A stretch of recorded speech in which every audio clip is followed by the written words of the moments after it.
ಗುರುವಾರದ ದಿನ ಮರೆಯದೆ ₹1 ನಾಣ್ಯದಿಂದ ಹೀಗೆ ಮಾಡಿದರೆ ಸಾಕು, ರಾತ್ರೋರಾತ್ರಿ ನಿಮ್ಮ ಜೀವನವೇ ಬದಲಾಗಿ ಹೋಗುತ್ತದೆ. ನಿಮಗೆ ಅದ್ಭುತವಾದ ಫಲಿತಾಂಶಗಳು ಸಿಗುತ್ತವೆ ಎಂದು ಹೇಳಬಹುದು. ಅಷ್ಟೇ ಅಲ್ಲದೆ ರೂಪಾಯಿ ನಾಣ್ಯದ ಮಹತ್ವದ ಬಗ್ಗೆ ನಮ್ಮೆಲ್ಲರಿಗೂ ಗೊತ್ತೇ ಇದೆ ಅಲ್ವೇ? ನಮ್ಮ ಕಷ್ಟಗಳನ್ನು, ನಮ್ಮ ಸಂಕಟಗಳನ್ನು ದೂರ ಮಾಡಲು ಈ ರೂಪಾಯಿ ನಾಣ್ಯದ ಪರಿಹಾರವು ತುಂಬಾ ಚೆನ್ನಾಗಿ ಕೆಲಸ ಮಾಡುತ್ತದೆ. ರೂಪಾಯಿ ನಾಣ್ಯದಿಂದ ಈ ಪರಿಹಾರವನ್ನು ಮಾಡುವುದರಿಂದ ಎಲ್ಲಾ ವಿಧದಲ್ಲೂ ನಮಗೆ ತುಂಬಾ ಒಳ್ಳೆಯದಾಗುತ್ತದೆ. ಯಾವುದೇ ರೀತಿಯ ತೊಂದರೆಗಳು ಎದುರಾಗುವುದಿಲ್ಲ. ಅದಕ್ಕಾಗಿಯೇ ₹1 ನಾಣ್ಯದಿಂದ ಈಗ ಹೇಳುವ ರೀತಿಯಲ್ಲಿ ಈ ಸಣ್ಣ ಪರಿಹಾರವನ್ನು ಮಾಡಿಕೊಳ್ಳಿ. ಗುರುವಾರದ ದಿನ ಇದನ್ನು ಮಾಡಿದರೆ ಲಕ್ಷ್ಮೀದೇವಿಯ ಅನುಗ್ರಹ ಲಭಿಸಿ ಸಕಲ ಶುಭಗಳು ನಿಮ್ಮದಾಗುತ್ತವೆ ಮತ್ತು ಅದ್ಭುತವಾದ ಫಲಿತಾಂಶಗಳು ಸಿಗುತ್ತವೆ ಎಂದು ಹೇಳಬಹುದು. ₹1 ಮನುಷ್ಯನ ಜೀವನವನ್ನೇ ಬದಲಾಯಿಸಿಬಿಡುತ್ತದೆ. ರೂಪಾಯಿ ಇಲ್ಲದಿದ್ದರೆ ನಮ್ಮ ಜೀವನವೇ ಇಲ್ಲ ಎಂದು ಹೇಳಬಹುದು. ₹1ಯನ್ನು ಲಕ್ಷ್ಮೀದೇವಿಯ ಸ್ವರೂಪ ಎಂದು ಕೂಡ ಪರಿಗಣಿಸಲಾಗುತ್ತದೆ. ಹಾಗಾಗಿ ಗುರುವಾರವನ್ನು ಲಕ್ಷ್ಮೀವಾರ ಎಂದು ಕರೆಯಲಾಗುತ್ತದೆ ಅಲ್ವೇ? ಹಾಗಾಗಿ ಈ ದಿನದಂದು ರೂಪಾಯಿ ನಾಣ್ಯದ ಪರಿಹಾರವನ್ನು ರಾತ್ರಿ ಮಲಗುವಾಗ ಮಾಡಿದರೆ ಬೆಳಗಾಗುವುದರೊಳಗೆ ನಾವು ಒಂದಲ್ಲ ಒಂದು ಅದ್ಭುತವನ್ನು ನೋಡಬಹುದು. ಆ ಅದ್ಭುತಗಳನ್ನು ನೋಡಿ ನಾವೇ ಆಶ್ಚರ್ಯಪಡುತ್ತೇವೆ. ಆದ್ದರಿಂದ ಖಂಡಿತವಾಗಿಯೂ ಈ ರೂಪಾಯಿ ನಾಣ್ಯದ ಪರಿಹಾರವನ್ನು ಮಾಡಿ. ಮೊದಲಿಗೆ ನಾವು ಈ ರೂಪಾಯಿ ನಾಣ್ಯದ ಪರಿಹಾರವನ್ನು ಹೇಗೆ ಮಾಡಬೇಕು, ಹಾಗೆಯೇ ಯಾವ ನಿಯಮಗಳನ್ನು ಪಾಲಿಸಬೇಕು ಎಂದು ತಿಳಿಯುವ ಮುನ್ನ ಒಂದು ಸಣ್ಣ ವಿನಂತಿ. ಈ ವಿಡಿಯೋವನ್ನು ಪೂರ್ತಿಯಾಗಿ ನೋಡಿ. ಇಷ್ಟವಾದರೆ ಲೈಕ್ ಮಾಡಿ. ಹೊಸದಾಗಿ ನೋಡುತ್ತಿದ್ದರೆ ಸಬ್ಸ್ಕ್ರೈಬ್ ಮಾಡಿಕೊಳ್ಳಿ. ಇನ್ನು ಗುರುವಾರದ ದಿನ ರೂಪಾಯಿ ನಾಣ್ಯದಿಂದ ನಾವು ಹೇಳುವ ರೀತಿಯಲ್ಲಿ ಮಾಡಿಕೊಳ್ಳಿ. ಎಷ್ಟೇ ಕಷ್ಟಗಳಿದ್ದರೂ ಸಹ ಅದೆಲ್ಲವೂ ದೂರವಾಗಿ ಹೋಗುತ್ತದೆ. ನಾವು ಕೆಲವು ಬಾರಿ ತಡೆದುಕೊಳ್ಳಲು ಸಾಧ್ಯವಾಗದಂತಹ ಕಷ್ಟಗಳನ್ನು ಅನುಭವಿಸುತ್ತಿರುತ್ತೇವೆ. ಒಂದು ಕಷ್ಟ ತೀರುವಷ್ಟರಲ್ಲಿ ಮತ್ತೊಂದು ಕಷ್ಟ ಬಂದು ಬೀಳುತ್ತಿರುತ್ತದೆ. ಈ ಕಷ್ಟಗಳನ್ನು ಹೇಗೆ ನಿವಾರಿಸಿಕೊಳ್ಳಬೇಕು ಎಂದು ತಿಳಿಯದೆ ನಾವು ಒದ್ದಾಡುತ್ತಿರುತ್ತೇವೆ ಅಲ್ವೇ? ಅಂಥವರಿಗೂ ಕೂಡ ಈ ರೂಪಾಯಿ ನಾಣ್ಯದ ಪರಿಹಾರವು ತುಂಬಾ ಉಪಯೋಗಕ್ಕೆ ಬರುತ್ತದೆ. ಮನುಷ್ಯ ಎನ್ನುವವನು ₹1ಯಿಂದಲೇ ತಾನೇ ಬೆಳೆಯುತ್ತಾನೆ. ರೂಪಾಯಿಯಿಂದಲೇ ಒಂದೊಂದೇ ಮೆಟ್ಟಿಲು ಏರುತ್ತಾನೆ. ರೂಪಾಯಿಯಿಂದಲೇ ಒಂದೊಂದೇ ಮೆಟ್ಟಿಲು ಏರುತ್ತಾನೆ. ರೂಪಾಯಿಯಿಂದಲೇ ಅಭಿವೃದ್ಧಿ ಹೊಂದುತ್ತಾನೆ ಅಲ್ವೇ? ಹಾಗಾಗಿ ಆ ರೂಪಾಯಿ ನಮ್ಮ ಜೀವನದಲ್ಲಿ ಇನ್ನೂ ಮುಂದೆ ಸಾಗಲು, ಇನ್ನೂ ಎತ್ತರಕ್ಕೆ ಬೆಳೆಯಲು ಸಹಾಯ ಮಾಡುತ್ತದೆ. ಅದಕ್ಕಾಗಿಯೇ ಶಾಸ್ತ್ರಗಳಲ್ಲಿ ರೂಪಾಯಿಗೆ ಹೆಚ್ಚಿನ ಪ್ರಾಧಾನ್ಯತೆಯನ್ನು ನೀಡಲಾಗಿದೆ. ₹1ಯಿಂದ ಮಾಡುವ ಎಲ್ಲಾ ಪರಿಹಾರಗಳು ನಮಗೆ ಖಂಡಿತವಾಗಿಯೂ ಸಿದ್ಧಿಸುತ್ತವೆ ಎಂದು ಸಿದ್ಧಶಾಸ್ತ್ರದಲ್ಲಿ ಕೂಡ ಹೇಳಲಾಗಿದೆ. ಅದಕ್ಕೆ ನಿಮಗೆ ಎಂತಹದ್ದೇ ಕಷ್ಟವಿದ್ದರೂ ಸರಿ, ಇದೇ ಅದೇ ಎಂದೇನಿಲ್ಲ. ಯಾವುದೇ ಕಷ್ಟವಿದ್ದರೂ ಸರಿ, ಕೆಲವು ಬಾರಿ ಕಷ್ಟಗಳನ್ನು ತಡೆದುಕೊಳ್ಳುವ ಶಕ್ತಿ ನಮಗಿರುತ್ತದೆ. ಆದರೆ ಕೆಲವು ಬಾರಿ ಆ ಶಕ್ತಿಯೂ ಇರುವುದಿಲ್ಲ. ಅಂದರೆ ಕೆಲವು ಕಷ್ಟಗಳನ್ನು ನಾವು ಭರಿಸಲು ಸಾಧ್ಯವಾಗುವುದಿಲ್ಲ. ಅಂತಹ ಸಮಯದಲ್ಲಿ ಈ ರೂಪಾಯಿ ನಾಣ್ಯದ ಪರಿಹಾರವು ಉಪಯೋಗಕ್ಕೆ ಬರುತ್ತದೆ.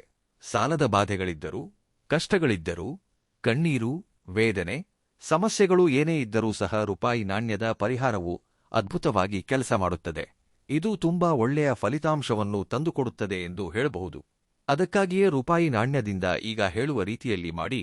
ಆದರೆ ನಾವು ಈ ಪರಿಹಾರವನ್ನು ರಾತ್ರಿಯ ವೇಳೆಯಲ್ಲೇ ಮಾಡಬೇಕು.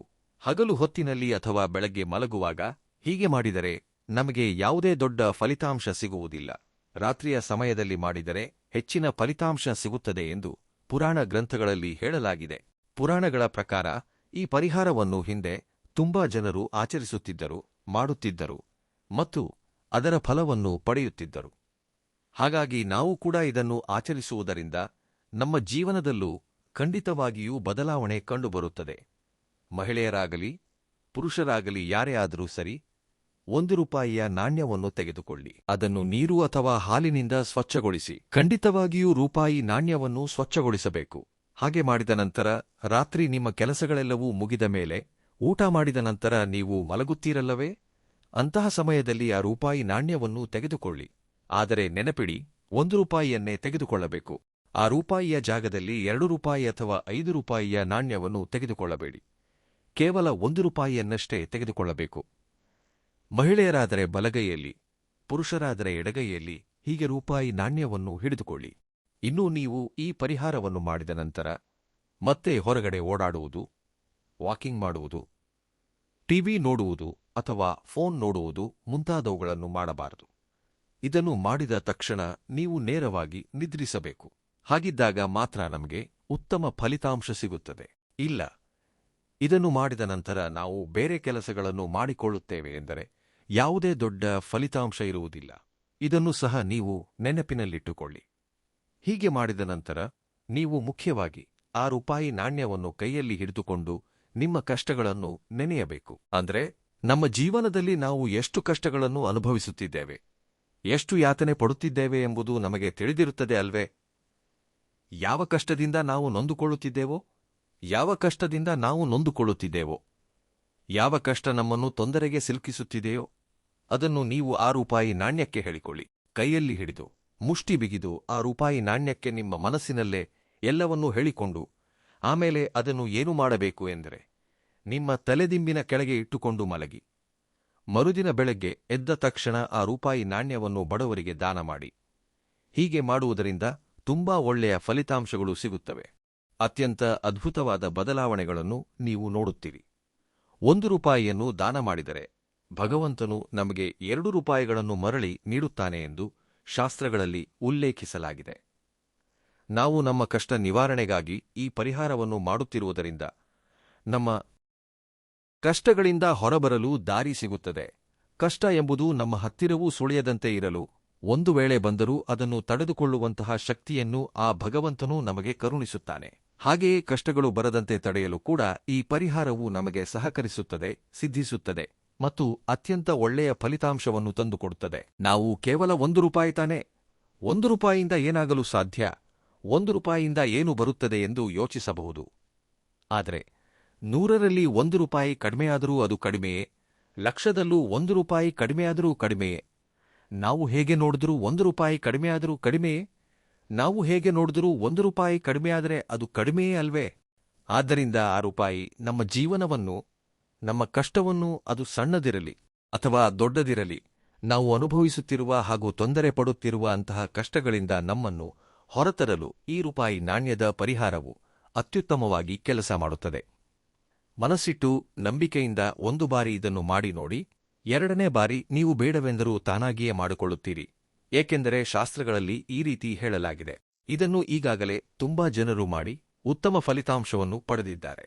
ಇದು ಅನೇಕರು ಫಲ ಕಂಡಿರುವಂತಹ ಪರಿಹಾರವಾಗಿದೆ. ಆದ್ದರಿಂದ ನೀವು ಕೂಡ ಇದನ್ನು ಆಚರಿಸುವುದರಿಂದ ನಿಮಗೂ ಒಳ್ಳೆಯದಾಗುತ್ತದೆ. 1ಕ್ಕೆ 2 ಬಾರಿ ಇದನ್ನು ಮಾಡುತ್ತೀರಿ.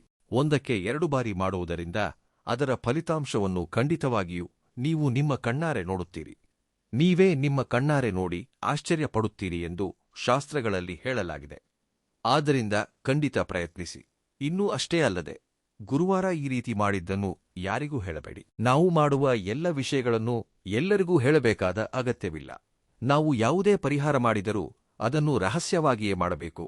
ಅದನ್ನು 4 ಜನರಿಗೆ ಹೇಳಿ ಮಾಡುವುದರಿಂದ ಯಾವುದೇ ಫಲಿತಾಂಶ ಸಿಗುವುದಿಲ್ಲ. ಇನ್ನು ಬೆಳಗ್ಗೆ ಎದ್ದ ನಂತರ ₹6 ನಾಣ್ಯವನ್ನು ತೆಗೆದು ಪಕ್ಕಕ್ಕೆ ಎತ್ತಿ ಇಡಿ. ಹಾಗೆ ಇಟ್ಟ ನಂತರ ನಿಮ್ಮ ದಿನನಿತ್ಯದ ಕೆಲಸಗಳೆಲ್ಲ ಮುಗಿದ ಮೇಲೆ ನೀವು ಹೊರಗಡೆ ಹೋಗುತ್ತೀರಲ್ಲವೇ, ಅಥವಾ ನಮ್ಮ ಮನೆಗೆ ಭಿಕ್ಷೆ ಬೇಡುವವರು ಖಂಡಿತವಾಗಿಯೂ ಬರುತ್ತಾರೆ. ಅಂದ್ರೆ ಕೆಲವು ಕಡೆ ಬರುತ್ತಾರೆ, ಕೆಲವು ಹಳ್ಳಿಗಳಲ್ಲಿ ಅಥವಾ ಜಾಗಗಳಲ್ಲಿ ಬರುವುದಿಲ್ಲ, ಇನ್ನು ಕೆಲವು ಕಡೆ ಬರುತ್ತಿರುತ್ತಾರೆ ಅಲ್ವೇ? ಹಾಗೆ ಬಂದಾಗ ₹6 ನಾಣ್ಯವನ್ನು ಅವರಿಗೆ ನೀಡಿಬಿಡಿ. ಇಲ್ಲದಿದ್ದರೆ ನೀವೇ ಹೊರಗಡೆ ಹೋಗುವಾಗ ದಾರಿಯಲ್ಲಿ ಕಾಣಿಸುವಂತಹ ನಿರ್ಗತಿಕರಿಗೆ ಕೊಡಬಹುದು. ಆದರೆ ₹6 ನಾಣ್ಯವನ್ನು ಖಂಡಿತವಾಗಿಯೂ ದಾನ ಮಾಡಿ. ಅದರ ಜೊತೆಗೆ ಇನ್ನೂ ಸ್ವಲ್ಪ ಹಣವನ್ನು ಸೇರಿಸಿ ಕೊಡಬೇಕೆಂದಿದ್ದರೆ ಹಾಗೆಯೂ ಕೊಡಬಹುದು. ಅದರಿಂದೇನೂ ತೊಂದರೆಯಿಲ್ಲ. ಹಾಗೆ ಮಾಡಿದರೂ ಸಹ ಒಳ್ಳೆಯ ಫಲಿತಾಂಶ ಸಿಗುತ್ತದೆ ಎಂದು ನಮಗೆ ಶಾಸ್ತ್ರಗಳಲ್ಲಿ ವಿವರವಾಗಿ ಹೇಳಲಾಗಿದೆ. ಅದಕ್ಕಾಗಿಯೇ ಈ ಪರಿಹಾರವನ್ನು ತಪ್ಪದೇ ಆಚರಿಸಿಕೊಳ್ಳಿ. ಇನ್ನು ಅದರ ನಂತರ ನಾಳೆ ಗುರುವಾರದ ದಿನ ಈ ಎಲೆಯನ್ನು ಸುಡಬೇಕು. ಈ ಎಲೆಯನ್ನು ಸುಡುವುದರಿಂದ ನಿಮ್ಮ ಜೀವನವೇ ಬದಲಾಗಿ ಹಣ ಬರುತ್ತದೆ, ಧನವೃಷ್ಟಿಯಾಗುತ್ತದೆ. ಲಕ್ಷ್ಮೀದೇವಿಯು ನಿಮ್ಮ ಮನೆಯಲ್ಲೇ ನೆಲೆಸಿ ನಿಮಗೆ ಬೇಕಾದಷ್ಟು ಐಶ್ವರ್ಯವನ್ನು, ಅನುಗ್ರಹವನ್ನು ಕರುಣಿಸುತ್ತಾಳೆ. ನಿಮ್ಮ ಜೀವನದಲ್ಲಿರುವ ಕಷ್ಟಗಳನ್ನು, ನಷ್ಟಗಳನ್ನು ಮತ್ತು ತಡೆದುಕೊಳ್ಳಲು ಸಾಧ್ಯವಾಗದ ಸಮಸ್ಯೆಗಳನ್ನು ದೂರ ಮಾಡುತ್ತಾಳೆ. ಧನಲಾಭವಾಗಬೇಕೆಂದರೂ, ಐಶ್ವರ್ಯ ಲಭಿಸಬೇಕೆಂದರೂ, ಅಂದುಕೊಂಡ ಕೆಲಸ ಅಂದುಕೊಂಡ ಸಮಯಕ್ಕೆ ನಡೆಯಬೇಕೆಂದರೂ, ಎಲ್ಲಾ ವಿಧದಲ್ಲೂ ನಿಮಗೆ ಒದಗಿ ಬಂದು ಯಾವುದೇ ತೊಂದರೆಯಿಲ್ಲದೆ ಜೀವನದಲ್ಲಿ ಸಂತೋಷವಾಗಿ ಇರಬೇಕೆಂದರೂ ಸಹ ಈ ಎಲೆಯನ್ನು ಸುಡಬೇಕು. ಇದು ದೊಡ್ಡ ದೊಡ್ಡ ಪ್ರಸಿದ್ಧ ವ್ಯಕ್ತಿಗಳು, ಸೆಲೆಬ್ರಿಟಿಗಳು ಮಾಡುವಂತಹ ಪರಿಹಾರವಾಗಿದೆ. ಹೀಗೆ ಏಕಾಗಿ ಹೇಳಲಾಗುತ್ತಿದೆ ಎಂದರೆ ಇದನ್ನು ಕೆಲವು ಜನರು ನಿಯಮಿತವಾಗಿ ಪಾಲಿಸುತ್ತಿರುತ್ತಾರೆ. ಅಂದರೆ ನಾವೇನಾದರೂ ಒಂದು ಕೆಲಸ ಅಂದುಕೊಂಡರೆ ಆ ಕೆಲಸ ನಡೆಯುವುದೇ ಇಲ್ಲ, ಅದು ಬಾಕಿ ಉಳಿದುಬಿಡುತ್ತದೆ, ಏನು ಮಾಡಬೇಕೆಂದು ಅರ್ಥವಾಗುವುದಿಲ್ಲ ಅಲ್ವೇ? ಅಂತಹವರಿಗೆ ಈ ಎಲೆಯ ಪರಿಹಾರವು ತುಂಬಾ ಚೆನ್ನಾಗಿ ಸಹಾಯ ಮಾಡುತ್ತದೆ. ಈ ಎಲೆಯನ್ನು ಅಡುಗೆಯಲ್ಲಿ ಅಂದರೆ ಮಸಾಲೆ ಪದಾರ್ಥವಾಗಿ ನಾವು ಹೆಚ್ಚಾಗಿ ಬಳಸುತ್ತೇವೆ. ಇದನ್ನು ಬಿರಿಯಾನಿ ಎಲೆ ಎಂದೂ ಕೂಡ ನಾವು ಕರೆಯುತ್ತೇವೆ ಅಲ್ವೇ? ತೇಜ್ ಪತ್ತಾ ಎನ್ನುತ್ತಾರೆ, ಬಿರಿಯಾನಿ ಎಲೆ ಎನ್ನುತ್ತಾರೆ. ಒಬ್ಬೊಬ್ಬರೂ ಒಂದೊಂದು ರೀತಿಯಲ್ಲಿ ಕರೆಯುತ್ತಾರೆ. ನಾವಂತೂ ಇದನ್ನು ಬಿರಿಯಾನಿ ಎಲೆ ಎಂದೇ ಕರೆಯುತ್ತೇವೆ. ಆದರೆ ಇದು ಕೇವಲ ಮಸಾಲೆ ಪದಾರ್ಥಕ್ಕೆ ಮಾತ್ರ ಉಪಯೋಗವಾಗುತ್ತದೆ ಎಂದು ಅಂದುಕೊಳ್ಳಬೇಡಿ. ಇದು ಪರಿಹಾರದ ದೃಷ್ಟಿಯಿಂದಲೂ ಸಹ ಬಳಕೆಯಾಗುತ್ತದೆ. ಈ ಪರಿಹಾರದಿಂದ ನಮಗೆ ತುಂಬಾ ಒಳ್ಳೆಯ ಫಲಿತಾಂಶ ಸಿಗುತ್ತದೆ.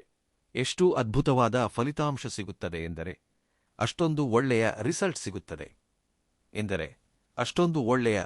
ಸಿಗುತ್ತದೆ. ಒಂದು ಬಿರಿಯಾನಿ ಎಲೆ ಮನುಷ್ಯನ ಜೀವನದಲ್ಲಿರುವ ಸಮಸ್ಯೆಗಳನ್ನು ಸಂಪೂರ್ಣವಾಗಿ ನಿವಾರಿಸಲು ಅತ್ಯಂತ ಸೂಕ್ತವಾಗಿ ಸಹಾಯ ಮಾಡುತ್ತದೆ. ನಾವೇನೂ ಕೇವಲ ಎಲೆ ತಾನೆ, ಎಲೆ ಏನು ಮಾಡುತ್ತದೆ ಎಂದು ಯೋಚಿಸಬಹುದು.